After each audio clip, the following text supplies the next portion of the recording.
Good morning बच्चों। आज हम पढ़ेंगे कक्षा 6 विषय विज्ञान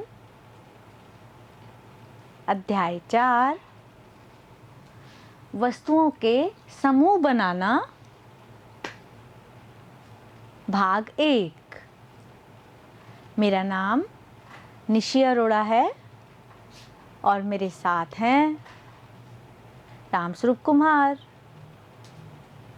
प्यारे बच्चों, हम अपने चारों ओर बहुत तरह के पदार्थ देखते हैं जिनके अलग अलग गुण होते हैं। आज हम इस अध्याय में पदार्थों के गुण समझेंगे कि उनकी क्या विशेषताएं होती हैं। ठीक है बच्चों, शुरू करते हैं।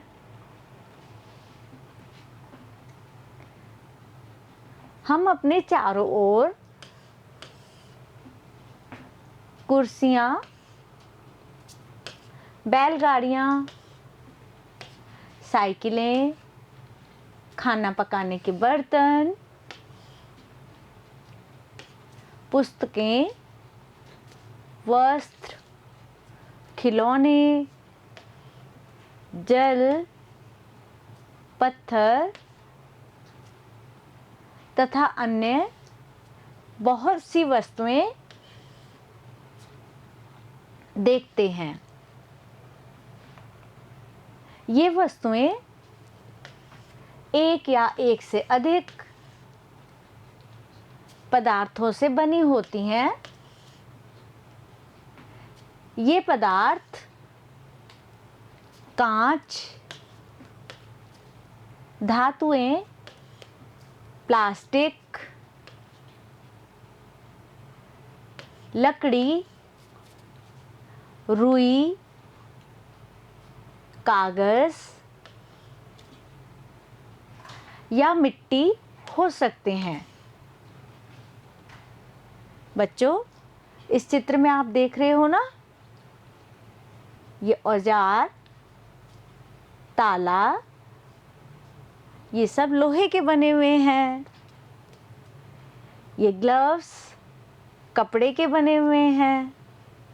तो इसी तरह से हम अपने घरों में और अपने आसपास अलग अलग कई तरह की वस्तुएं देखते हैं।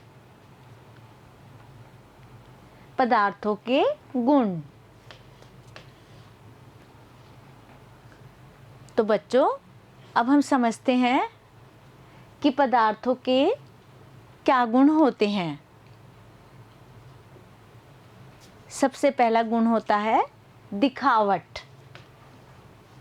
पदार्थ प्राय एक दूसरे से भिन्न दिखाई देते हैं। लकड़ी, लोहा, तांबा बिल्कुल भिन्न दिखाई देते हैं। कुछ पदार्थों में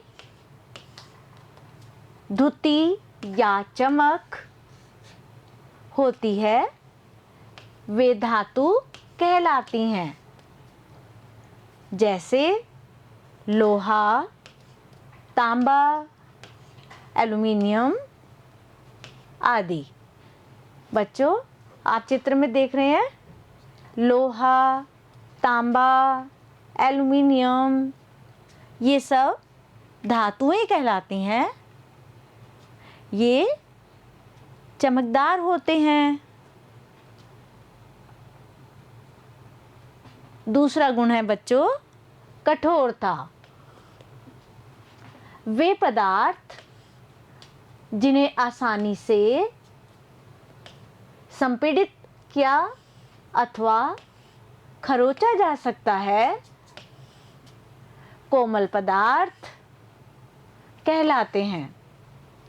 जबकि अन्य पदार्थ जिन्हें संपीड़ित करना कठिन होता है, कठोर पदार्थ कहलाते हैं। उदाहरण के लिए रुई अथवा स्पंज कोमल है, जबकि लकड़ी कठोर है। बच्चों, तुम देखते हो ना, रुई या स्पॉन्ज नरम होते हैं, इनको दबाया जा सकता है, जबकि लकड़ी, पत्थर, लोहा ये सब कठोर होते हैं, इनको दबाया या खरोंचा नहीं जा सकता। विलेय अथवा अविलेय। बच्चों, अब हम समझेंगे कि विलेय अथवा अविलेय पदार्थ क्या होते हैं। कुछ पदार्थ जल में घोलने पर पूर्णतः लुप्त हो जाते हैं, अर्थात घुल जाते हैं। हम कह सकते हैं कि ये पदार्थ जल में विलेय है, जैसे चीनी, नमक पानी में घोलने पर दिखाई नहीं देते हैं, अतः ये पदार्थ जल में विलेय है। कुछ पदार्थ जल में घोलने पर मिश्रित नहीं होते, ये पदार्थ अविलेय कहलाते हैं, जैसे बालू, लकड़ी का बुरादा। यदि इन्हें हम पानी में घोलें तो ये नमक या चीनी की तरह पानी में नहीं घुलते हैं। कुछ द्रव जैसे सिरका, नींबू का रस पानी में पूर्णतः मिश्रित हो जाते हैं, लेकिन सरसों का तेल, मिट्टी का तेल, नारियल का तेल जल में मिश्रित नहीं होते। कुछ समय ऐसे ही छोड़ देने पर अपनी पृथक परत बना लेते हैं। बच्चों, इस चित्र में आप देख रहे हो, इस गिलास में पानी में तेल मिलाया गया है, जो अपनी एक अलग परत बना लेता है, जबकि सिरका, नींबू का रस पानी में पूरी तरह घुल जाता है। ठीक है बच्चों। अब बच्चों, अगला गुण है वस्तुएं जल में तैर अथवा डूब सकती हैं। कुछ वस्तुएं जल में तैर सकती हैं, जैसे सूखी पत्तियां, लकड़ी के तिनके, खाली बोतल आदि। कुछ वस्तुएं जल में नहीं तैरते, वे डूब जाती हैं, जैसे कंकड़, पत्थर, ये चाबी, ये सिक्का आप देख रहे हो, ये पानी में नीचे बैठ जाते हैं। पारदर्शिता। बच्चों, पदार्थ का अगला गुण होता है पारदर्शिता। अब हम समझेंगे पारदर्शिता किसे कहते हैं। कुछ पदार्थों अथवा सामग्रियों जिनसे होकर वस्तुओं को देखा जा सकता है उन्हें पारदर्शी कहते हैं। कांच, जल, वायु तथा कुछ प्लास्टिक पारदर्शी पदार्थों के उदाहरण हैं। आप देख रहे हैं चित्र में, ये कांच के जार हैं जिसमें से हम देख सकते हैं कि इसमें क्या रखा गया है। इसी तरह से ये प्लास्टिक के डिब्बे हैं, इनमें भी हम देख सकते हैं कि इनमें क्या रखा गया है। इसी तरह से पानी में से भी हम अपनी परछाई देख सकते हैं ना, तो ये सब पारदर्शी कहलाते हैं।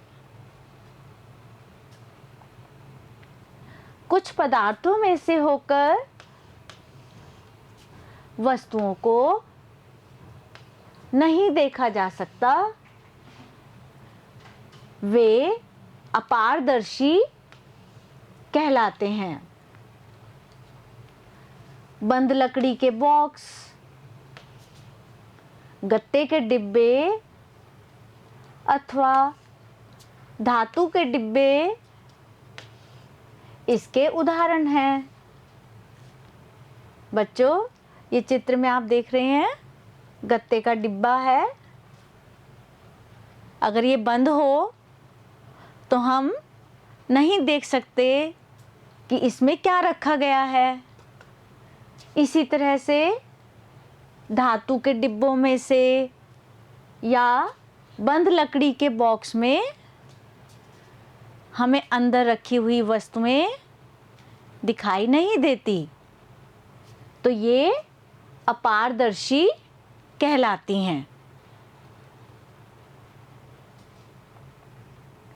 कुछ पदार्थ जिनसे होकर वस्तुओं को देख तो सकते हैं परंतु बहुत स्पष्ट